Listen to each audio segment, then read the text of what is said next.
this is that east wind event, and that's 1 o'clock in the morning. That's that great big flag in downtown Forest Grove. And so you can see that it's pointing straight east, really quite a windstorm.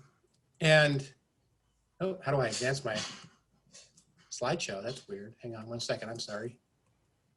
There we go.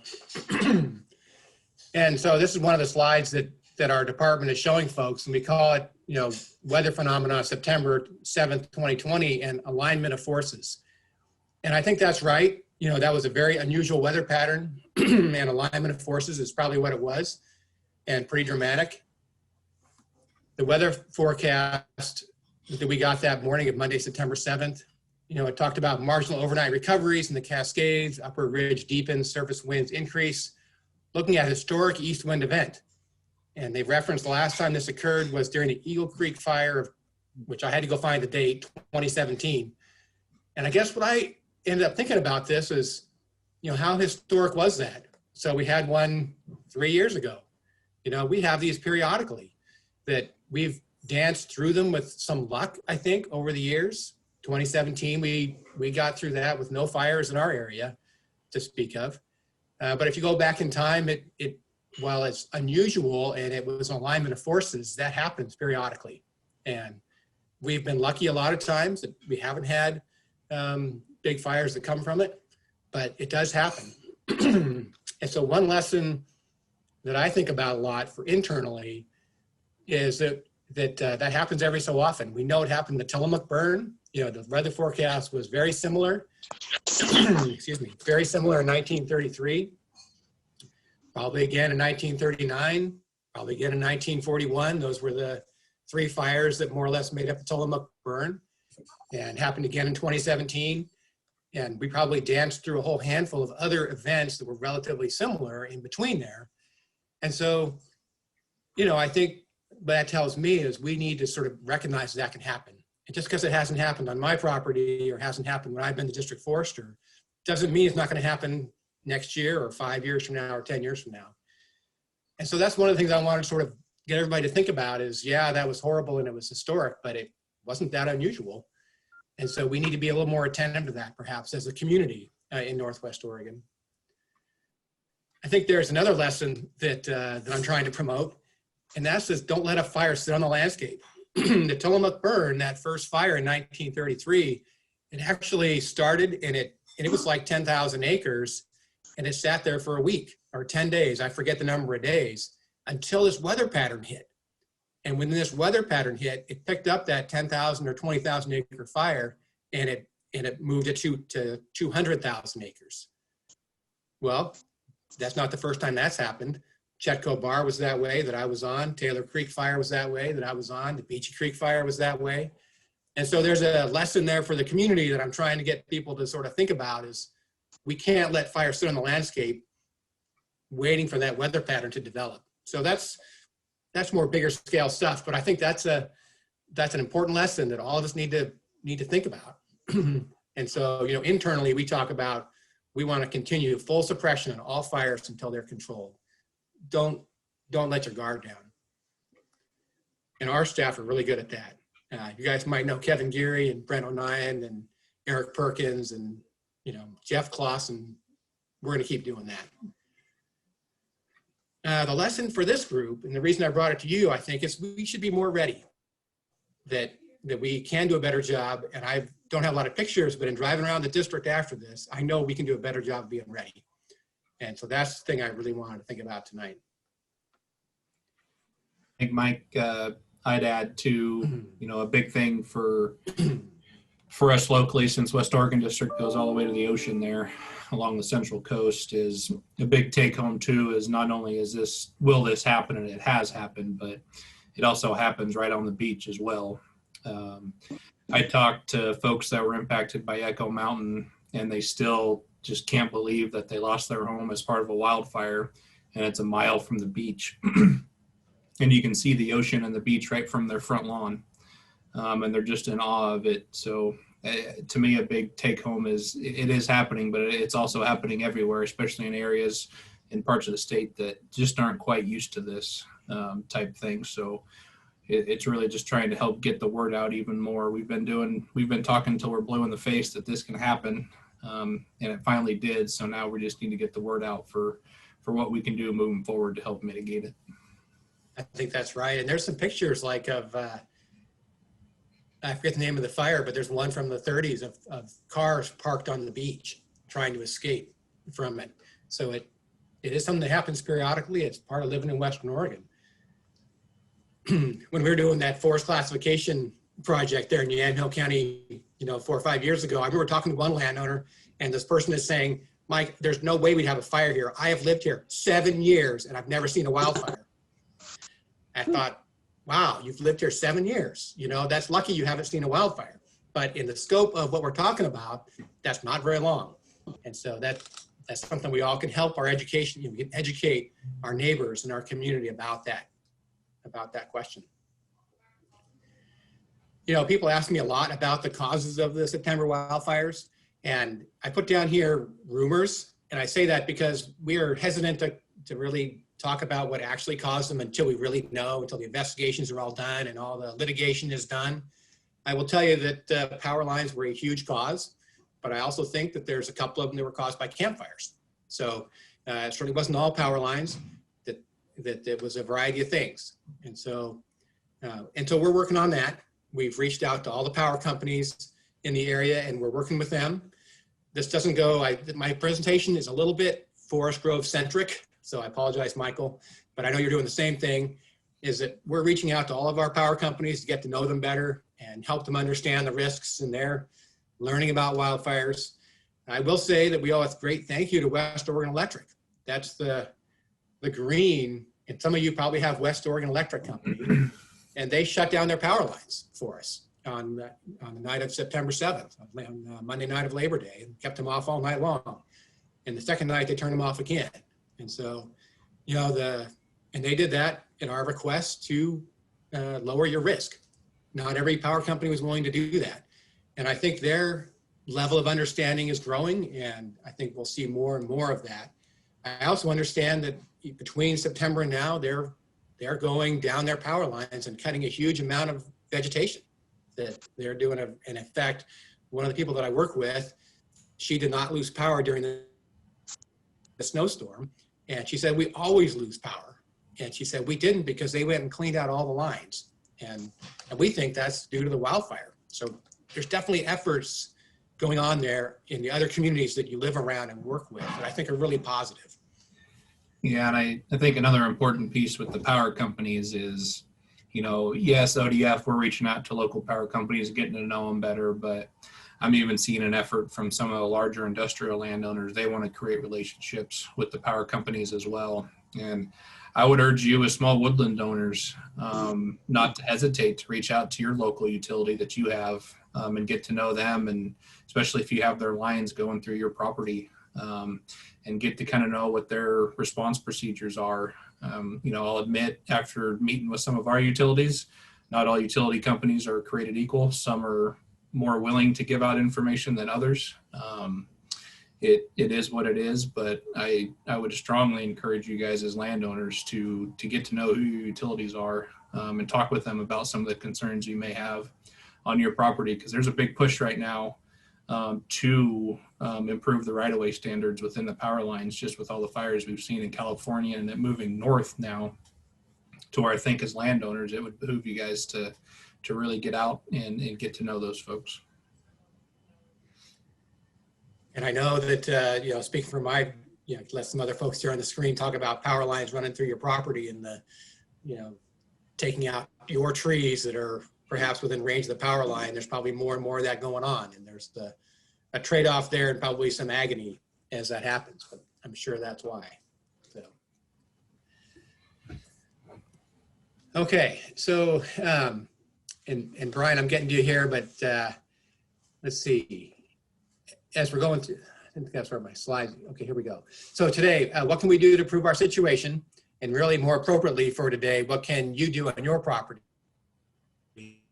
And then how can you inspire your neighbors? So it kind of, there's really two things there. And one is for you, but also think about your role in your neighborhood as leaders in this community. So that's what I wanted to talk about. So, be aware of the possibilities. This actually is our first power line fire from Labor Day, and it was about 2 o'clock in the afternoon. And the power line, tree blew down, blew across the power line, strong winds. Now, we were lucky that the wind blew it right into the road. And so that was, we got through this pretty well, and part of it is luck, and that was luck. That instead of, if the power line had been on the other side of the road and had took off into the adjacent field in a 20-mile-an-hour east wind, it would have been a whole nother story. But we got lucky on this one that it blew it right into the road.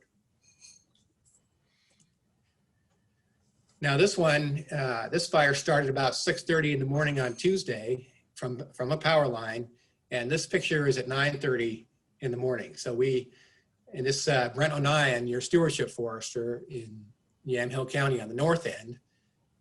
Michael, is it Dave Thompson on your north end there in Yamhill County? Jennifer your Erdman. stewardship forester is there. Jennifer Erdman. Jennifer Erdman. Yep. So some of you may know Brent, and Brent was instrumental in stopping this power line fire, and he took the next couple of pictures.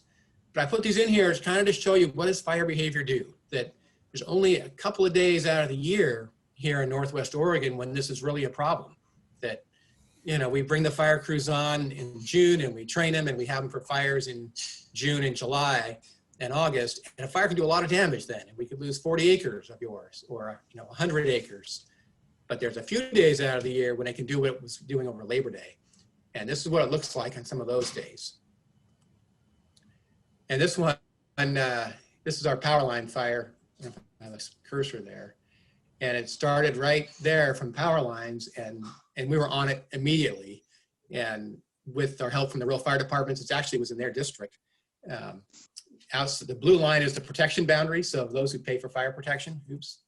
So it was outside the district, but you can see the wind-blown footprint of it. It just blew it in a straight line, and of course we had dozers working along the edges to keep it from spreading, and that you can see that wind-blown pattern driven by the wind and slope, and then hemmed in by dozers the whole way. But I'll show you some of the videos that Brent took from that first morning.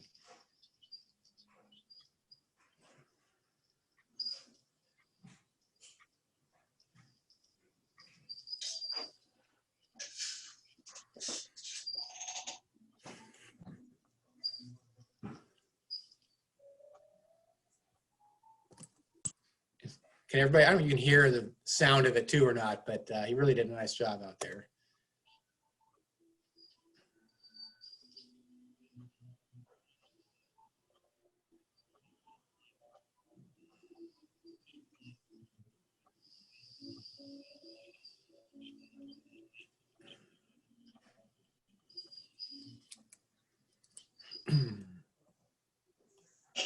And the last one here, I think.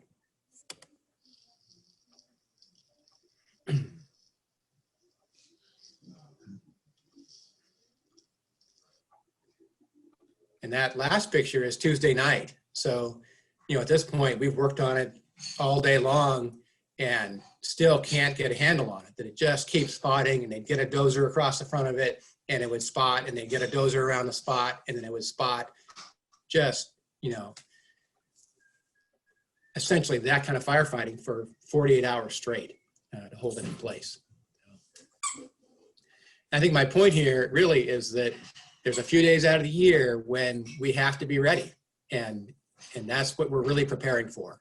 And when you think about your property, that's what you're trying to think about, is how do we prepare for those kind of conditions? Yeah, kind of to add to that one, for Echo Mountain, it started the night of Labor Day, and we actually got a hold of it at around 300 acres. There's actually 2 separate fires, and we held it the next day. But the second evening, the winds picked up. We were getting 60, 70 mile an hour winds on it the second night.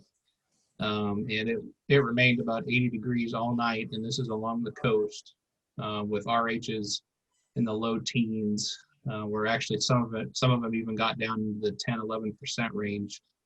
And it made its big run about 4 a.m. the second morning of the fire, and it burned 2,000 acres in just over probably about 4.5 hours. Just to kind of paint the picture kind of for what we were dealing with and the conditions that we were working in.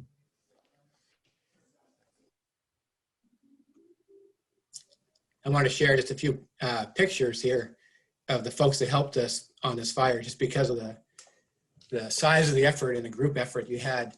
You know, here's the Scott family, Scott Land and Timber, and really it was their dozers and Bighorn Logging. It's got a big picture of Bighorn too. Here's the Bighorn Logging crew. Their dozer that was out there right away. Stimson Lumber Company had their crews working out there. And the other person instrumental, this is Art Ragsdale and his feller Buncher. And really without the Bighorn Logging crew and the Scott Land and Timber crew and Art Ragsdale Logging, you know, that's really what controls these kind of fires, is getting out there right away with heavy equipment, building wide fire lines. And so I wanted a quick shout out to those groups. Oh, and here's, excuse me, here's Brent O'Neill and Renee Shippey. So a lot of successes. You know, I think we feel really good about that. And so this, just in case what you're curious about, the Riverside and Beachy fires, I don't remember whose property this one is, but just to give you a scope, you know, what some of that country looks like from those two fires. And I don't have many pictures. I just thought people would want to see a little bit of it from the ground from those fires. Brian, I thought you might share, this might be a good place if you want to share some of your experience. This is the picture Brian Doyle passed on. Yeah, let me just give you a perspective on what you're looking at. The view is kind of northeast, and the house that we own in the property is kind of fills it up. The house is lower, well, center right. It shows up as white, and there's a light green area that was, I like to call it a pasture, although the upper area of that is replant. It was, we logged it about 4 or 5 years ago, and I replanted it, and it was doing just fine.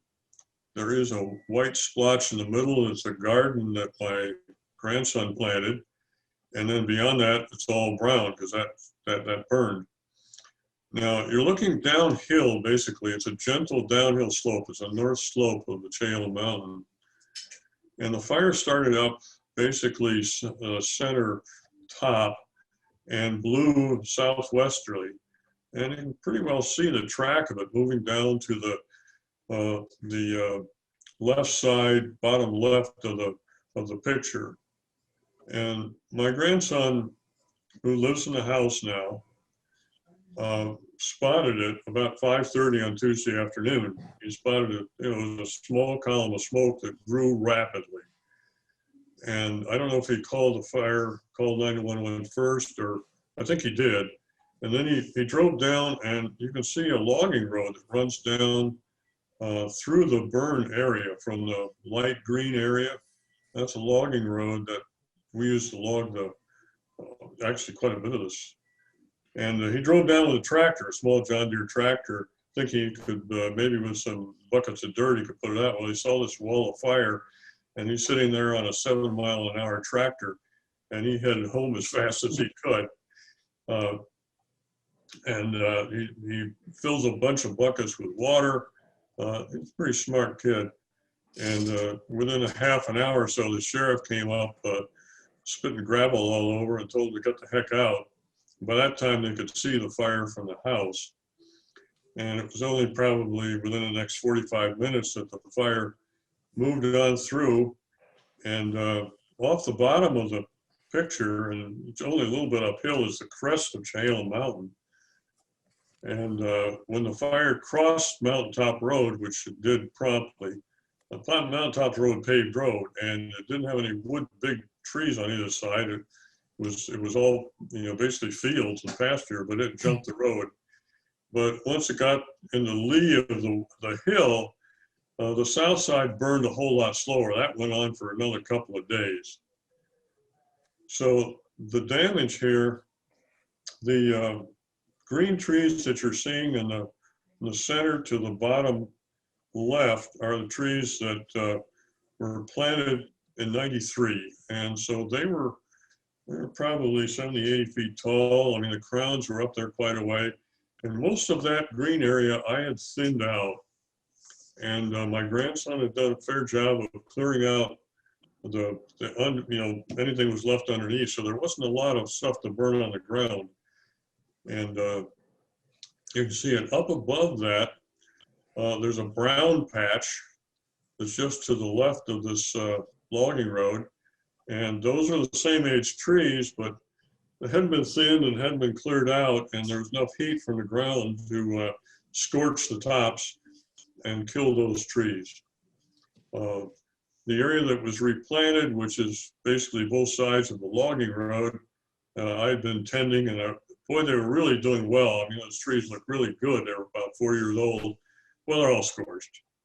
But it stopped when it hit this light green area, and I don't know if that's Tualatin Valley Fire and Rescue, or that there is another branch logging road that goes from there, extending across the picture down to the left side down in the valley.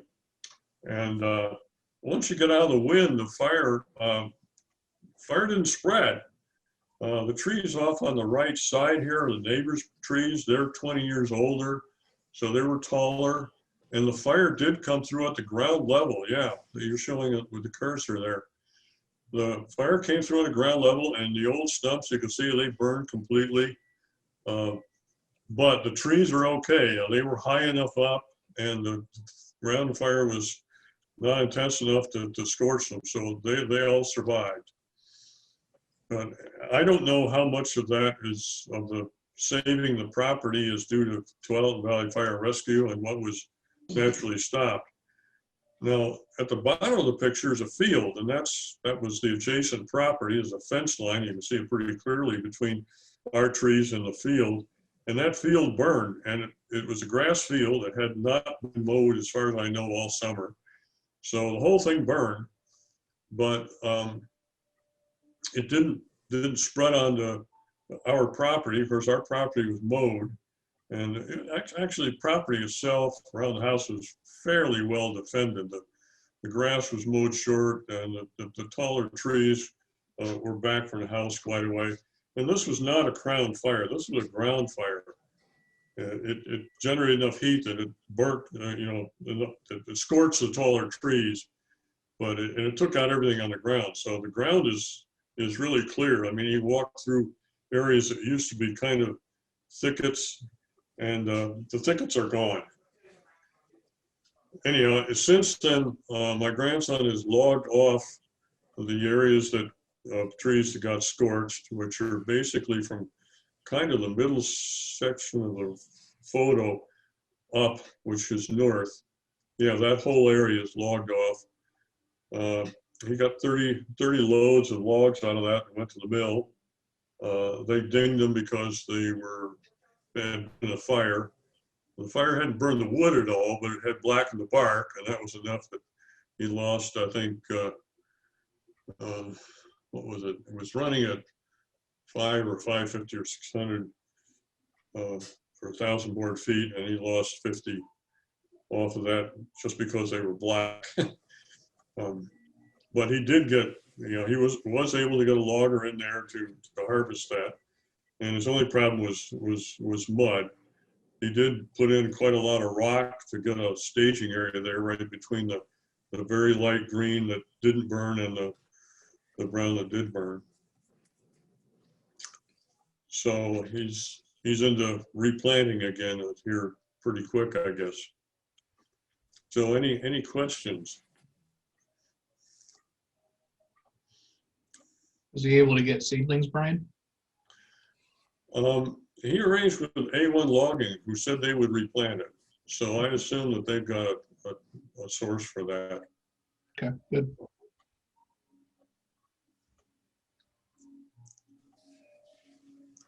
So I appreciate It's the kind of funny effort. the way the fire skips, because there's a green area off on the left side, kind of in the middle. It's kind of, and that's an area that I mean, that whole valley, we logged alders out of there about 8 years ago when I replanted it. I didn't do a very good job of keeping up on the first couple of years was fine, but by the time this happened, there were a lot of blackberries in there. A lot of it was kind of impenetrable. And most of that burned out, so it took care of the blackberries, but there is a green patch in there that it didn't burn. And apparently it was sheltered enough from the wind that the wind basically didn't carry it into that area. Off to the left is our neighbor off the picture, and there are two houses over there, and the nearest one, neighbor, not the nearest one, the second one over actually, he lost 2 barns. Yep, I know they work super hard up there protecting structures, Tualatin Valley Fire and Rescue. It was a long couple of days for them too. The morning after, I mean, this all happened, you know, the fire probably moved through there about, I would say 7 o'clock in the evening. I was up there 6:30 the next morning, and I did snuff out a little bit of, you know, ground fires, and mostly I just wanted to make sure to see if the house was still there. And boy, you just can't imagine the relief to drive in and the house is still there. Great. Well, looking at the house, I can see that you've done some work there, and that I guess is kind of an example of what I think we all want to talk to our neighbors about. And so it looks to me like, you know, I can't see it close up, but you've done some of that important work. And that's really what this is about, is sharing that success story, Brian, that you've got there. So. Yeah, my grandson's clearing out some of the understuff. I mean, I had limbed up the trees, but I had left the limbs on the ground, and he actually cleaned it up. And I think I can see that, you know, that may be the reason the fire didn't penetrate into that area. Sure, I'm sure that's right. If that had been denser material, then, and Yeah, sort of depending on the time of day. Yeah, just to the left of your cursor there, that whole area. I had both thinned it, and then he cleaned it up because he'd been in the house then for, I guess, 6 months since he'd moved in.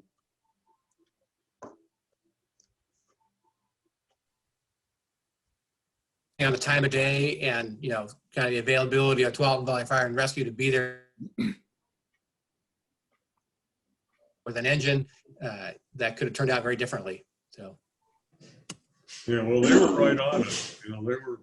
Well, thanks for sharing, Brian. Yeah.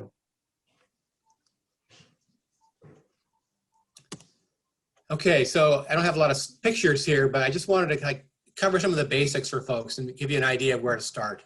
And if you haven't already, and where to send your neighbors. And, you know, the first thing to say is there's lots of information available. So I didn't actually provide it for you here because there's, you know, I wasn't sure where to start. You know, you can go to any of these places. You can go to our Oregon Department of Forestry website, and there's a host of information there on preparing for wildfire. Keep Oregon Green has a lot of information. One of our stewardship foresters, Brent O'Nien, is very willing to stop by your house and look at it with you and talk it over with you. I'm sure the same for Jennifer Erdman. If you give her a call, say, hey, I'd like you to walk my property with you. They'd be happy to do that and give you some pointers. Oregon State Extension has a whole bunch of good information. And so, you know, there's no shortage of information for you. And it's available in you can get it by picking up the phone. You can get it by looking on the internet. So I just encourage you to start doing some of that. I don't know if Chris Babbs is on. Chris Babbs is she's the president of Keep Oregon Green. She's now in Yamhill County, a member of your chapter. You can talk to Chris. All the information is slightly different, but in every situation, your property, they're all a little bit different, but the basics are all the same. And we'll just talk about a few of those. So when you read on defensible space for your homes, that it's sort of, depending on your source, they divide it into different zones. But the basic scheme is that immediate zone right around your house. So this is that 0 to 5 foot. People would say make sure it's free of all accumulated debris. So, are your gutters blown out? Do you have leaves that have piled up under your deck? Do you have bark dust going right up to cedar siding? Those are things you really want to avoid. And so really that just takes a little bit of work in the spring to clean all that stuff off. A friend of mine has a house here in Dairy Creek. I went and looked at his property with them. When they moved into the house, they put down bark dust right around the house. They planted some nice little shrubs they got from the garden center. Well, that was 10 years ago. Those nice little shrubs from the garden center are now 6 feet high, and 1 year turns into the next, and it just needs some maintenance. And he realizes now the bark chips probably weren't the right choice. So he's going to think about pulling those out and putting in gravel instead. And so that's just that immediate zone that extends up. You think about branches, that little tree that you planted 10 years ago or 15 years ago that looked really nice. And now it's got large evergreen branches that are touching the roof or getting pretty close. Those are the kind of things, that immediate zone work that you're talking about.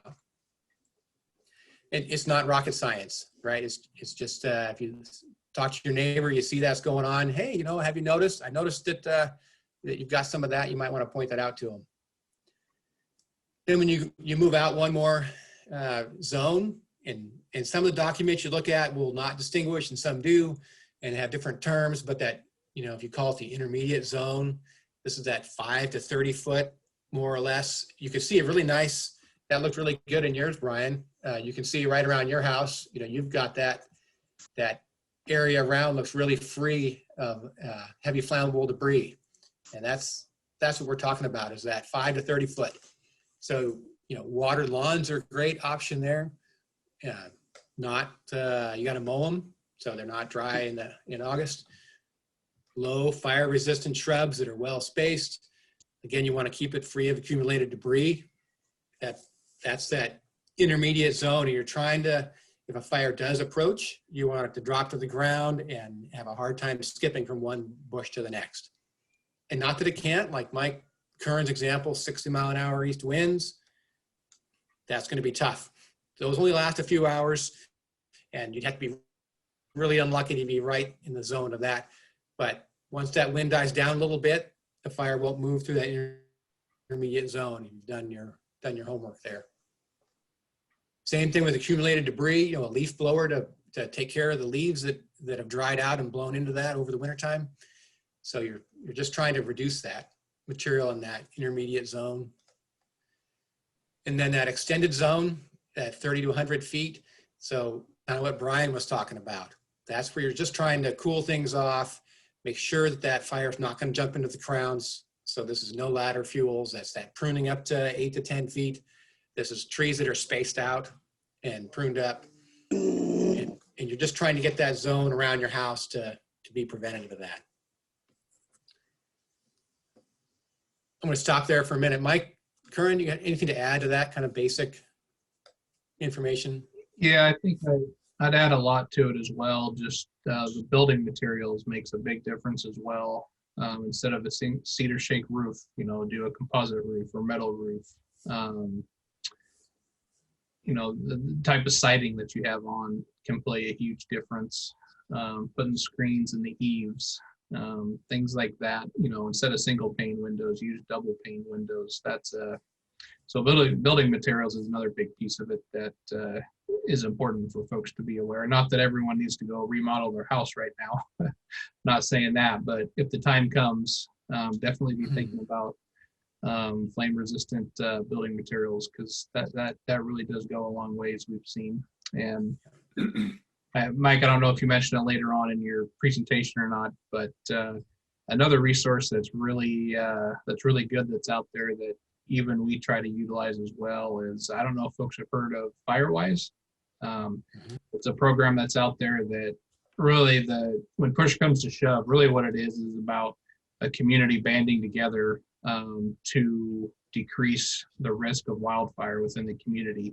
And it's all tailored around creating defensible space, getting flame resistant building materials put in, and really just bringing the community together to do it all together. Because if 2 or 3 folks are just doing it and everybody else isn't, then the 2 or 3 folks, it's pretty much just a big waste of time, all the work they're doing, because all their neighbors around you, if they're not helping, then it's probably not going to do much for you. So Firewise, they've got their own website. And we also, what we try to do is work with local communities and actually create Firewise communities.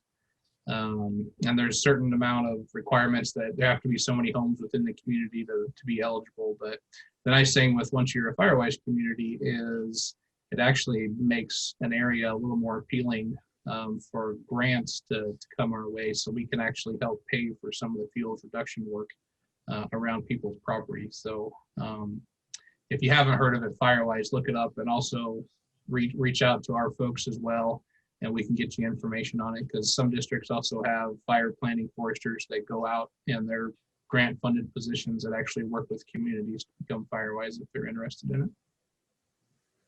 There's a lot of effort going on at the statewide level to get more of that. So more money available to go to those communities if we get them, and more money for us to go do outreach. And we're all trying to figure that out, and that'll all be hopefully more and more available. And but I do think at the local level for an individual, you can start this without any of that. You can go out and take care of these small things and help your neighbors do that. And I actually think it's even more, more effective. It's more organic. The more you recognize it's important and talk to the 5 people that are adjacent to you, that's a really powerful force. And it's, in many ways, it's more powerful than a state employee, come up and knocking on the door. Is when a neighbor talking to a neighbor. So I want to encourage that side of it. Yeah, and that's big for us. It's hard when we knock on doors and tell folks, hey, we're the government, we're here to help. A lot of folks are skeptical, but usually for us, we try to find that 1, 2, or 3 property owners that are pretty passionate about it, and then rely on them to help us spread the word, because they usually take their word versus ours sometimes. So it's pretty important. Right, they look to you as leaders in the community. You've got the tree farm sign out there, you've got the small woodland sign. So, and I appreciate the defensible space, or the Firewise community, Michael. You're right. I'll add that to this if I do it again, when I do it again. I had some other things though too that I wanted to add. It's not just about your home, obviously, for small woodland owners, your access roads. And so I would suggest you treat those like the extended zone. And especially if you're using them a lot, or if you're going to use them to get out, that I think it's worthwhile thinking about that the same way. So, I was actually looking at a public road up here in Washington County that had very overgrown forest right up to the road edge, thinking we've got to do something with that. But if you're having to use that long driveway to get out, that I would want to have it treated the same way, that I would prune it up and clear the debris out so there's no ladder fuels. I'd want my trees to be spaced. That's not a place I would encourage snags, and try and help yourself have a way out. And I think, really, when you have time to do it, all your roads can be treated that way to help you get around in the property and help a fire truck get in and out. If you have a fire back there, that's just good practice to have all those roads pruned up and easily accessible. Go ahead, Michael.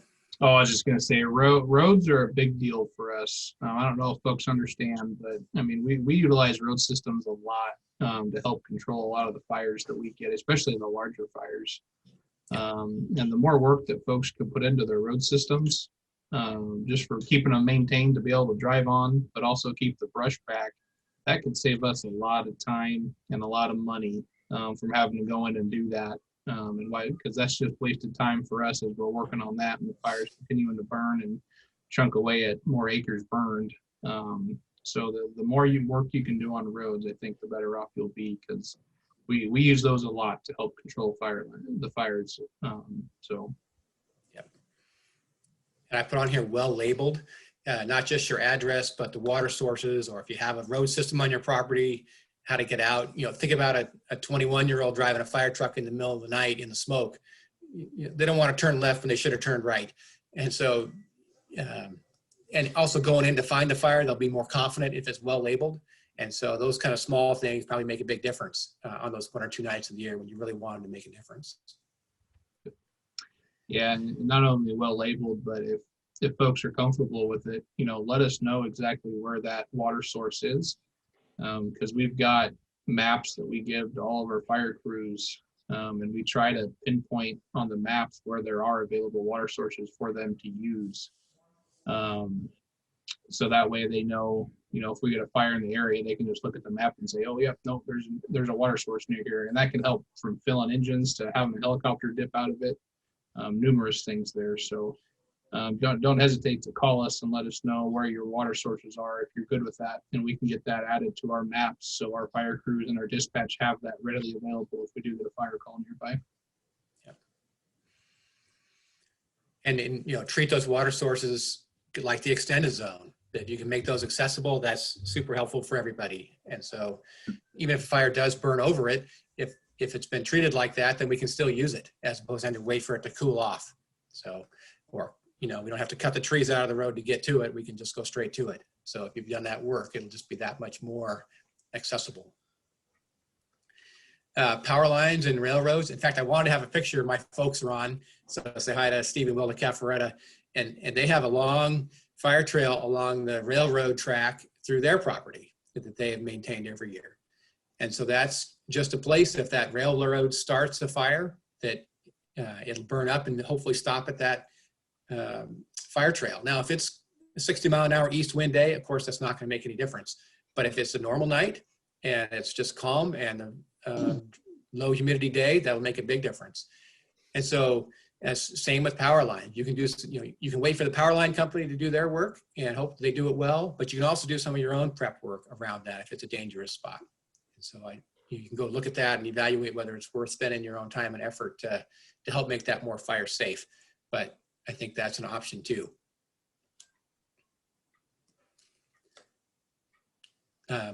Michael, anything to add there? Or No, I think you a lot got of it. expertise, a lot of expertise in the crowd here. Anybody else want to chip in on other things you can do around your property to help you be more prepared or advise your neighbors on?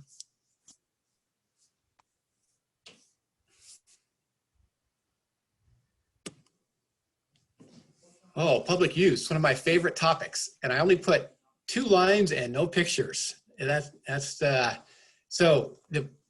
just really had, the main thing here to think about and how hard it is to prevent public use, right? We manage Tillamook State Forest, and it is, a battle all summer long managing public use. However, there's a few days when it really matters.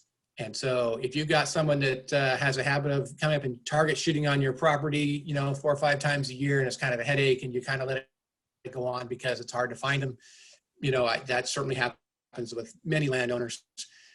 However, when we have those weather forecasts, that's when I would say that's when you really want to prevent it. And, how do you do that? Do you have time to go out there on the dry, windy night? Or is there somebody who lives nearby that you can have a relationship with and you can say, hey, can you make sure there's nobody up there tonight because it's Saturday night and it's going to be a 40-mile-an-hour east wind and I don't want somebody up there screwing around. Whatever you do, I would think, one thing to think about is if you have a risk of public use and they come back every once in a while, don't let it happen on those 4 nights out of the year when it's going to make a big difference. Now, I think it's better to prevent it year round, and obviously a challenge to do that.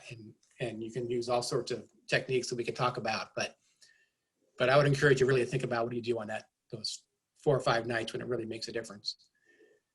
And you could also treat those areas like that extended zone. You can go thin them out, prune them up, and while it makes it more attractive for people, it also makes it more fire safe. So we're going to do some more work in the Tillamook State Forest where we have in our harvest areas around those landings, we have a history of burning the piles after logging, which is a good first start, but there's still a lot of flammable debris.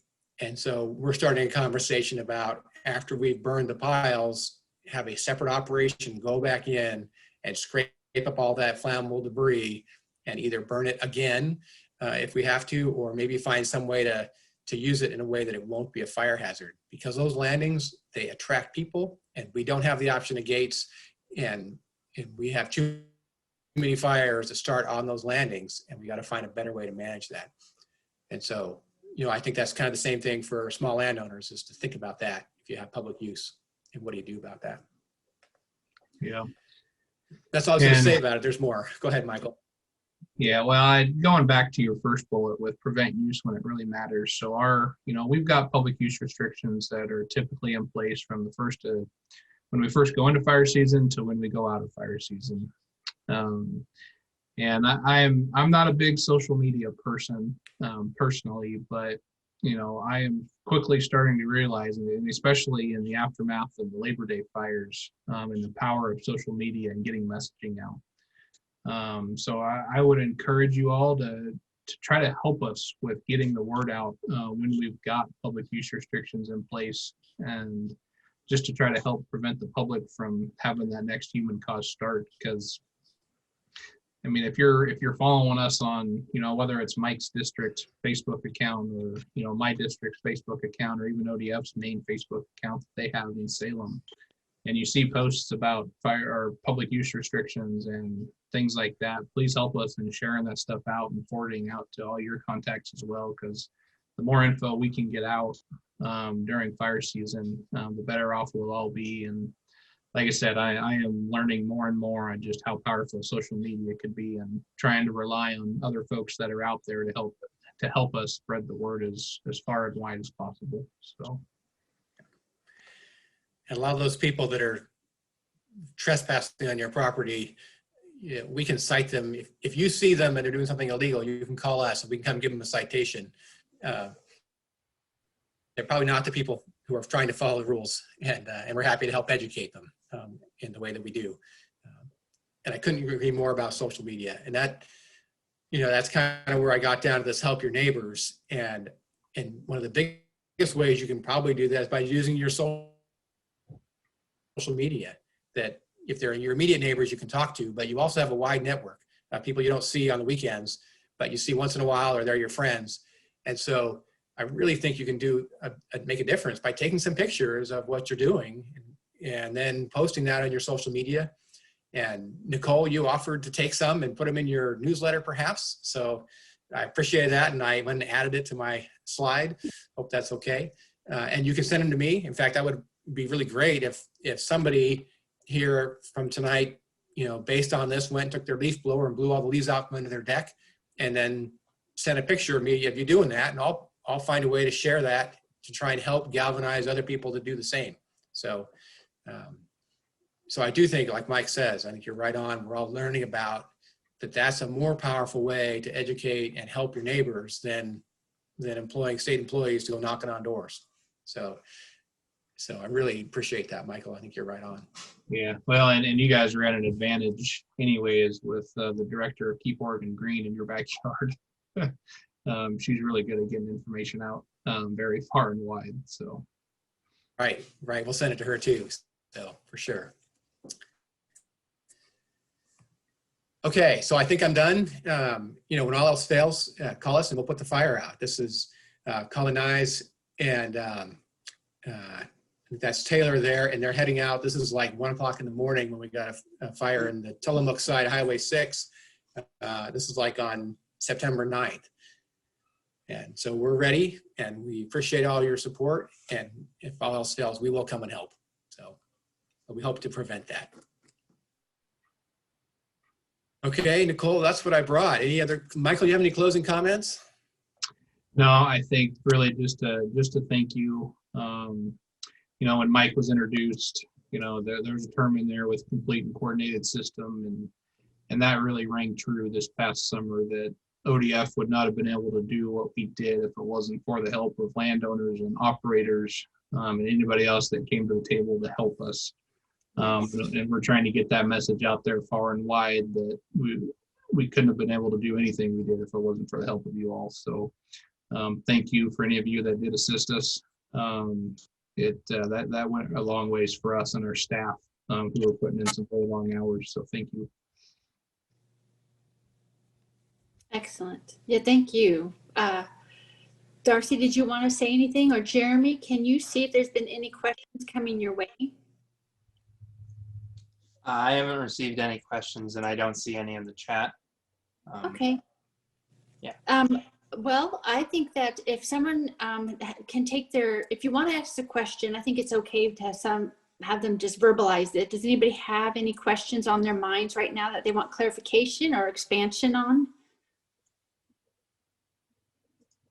I have a question, and I was wondering if there is an opportunity for landowners to purchase like water wagons or whatever, like this Firewise, if they can go together, if a group of 5 landowners can go together and buy, some type of a fire trailer or whatever, so that there's water available that's close that people can share or use.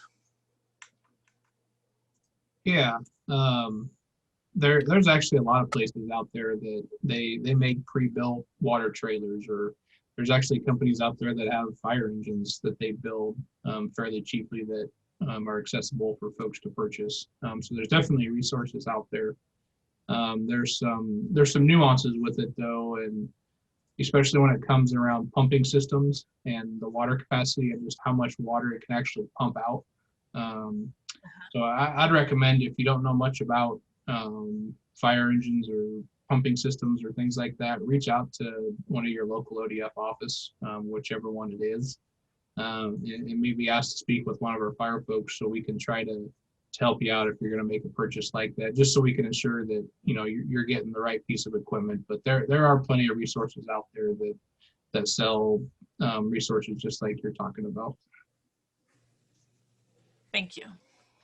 Kevin Geary, our forest officer in Forest Grove, he builds ours. That engine I showed on the screen, he built that, from the ground up. We ordered the chassis, and he buys all the parts independently and puts them together. And he'd be happy to talk to you about it. Yeah. Jason Rayburn would be a good contact out of our Dallas office. He could talk night and day about fire protection.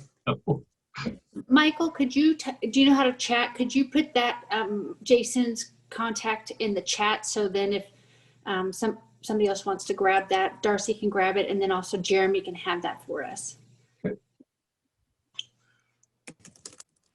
I wanted to talk just a smidge on Firewise, just for our OSWA members. Larry Stevens, he's on tonight, and myself, we live up Peavine. I live 4 miles up Peavine in Southwest McMinnville, and then he lives up a little bit higher, so on Eagle Point, I think. And we're both going to join the Firewise and do that together for our neighborhood from Peavine on up past where he lives. So we're planning on working on that this year, and just getting our community involved. So I don't know if other members want to know that, so that maybe in their areas they could start one also, and we can help. Larry and I can help our members with that. So.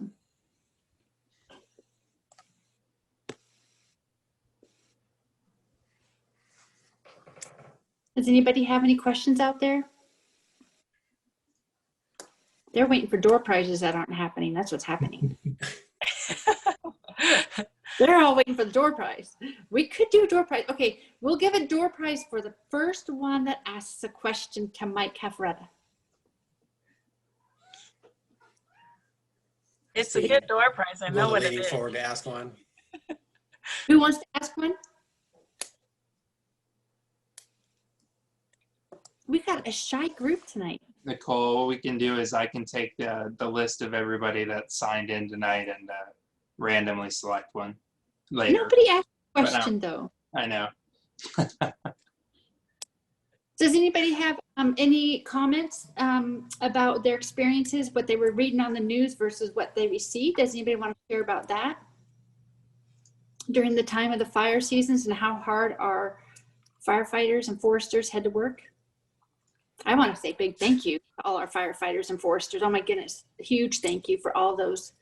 I know Brent O'Neill, our stewardship forester, I think he worked 67 days with no break and still answered all his emails in the evening when he got back. Because he answered several of mine, and he was out on the fire line. So they worked. Nicole, Oh, go ahead.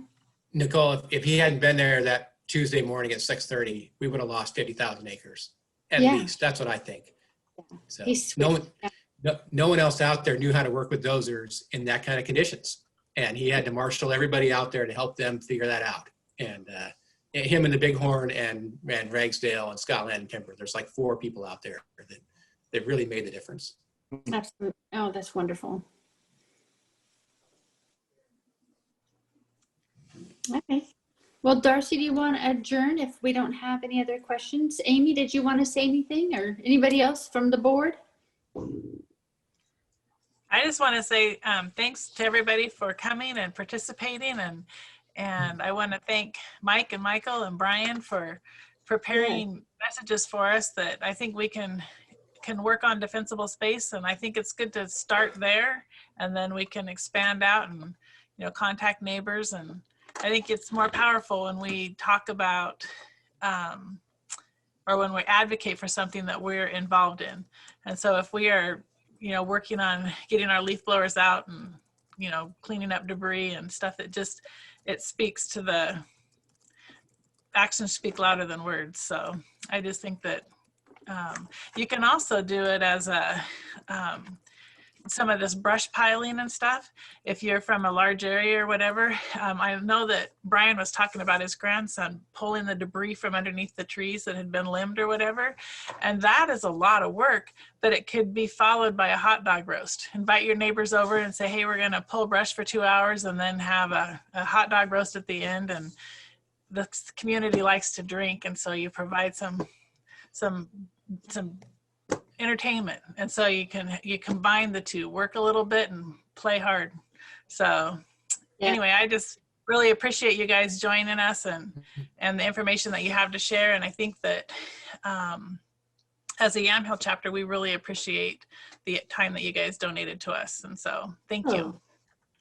Yeah, and Mike Cafferata, he had an excellent idea. So his idea for the door prize is for the first person to send a picture to be posted on social media of what they're doing to keep their area clean. So either cleaning out, somebody take a picture of somebody cleaning out gutters, or like he said, getting the leaves blown off, or getting the prunings down to a burn pile, something that he'll post for us, or I'll post for you guys. And he said that person gets the door prize. So.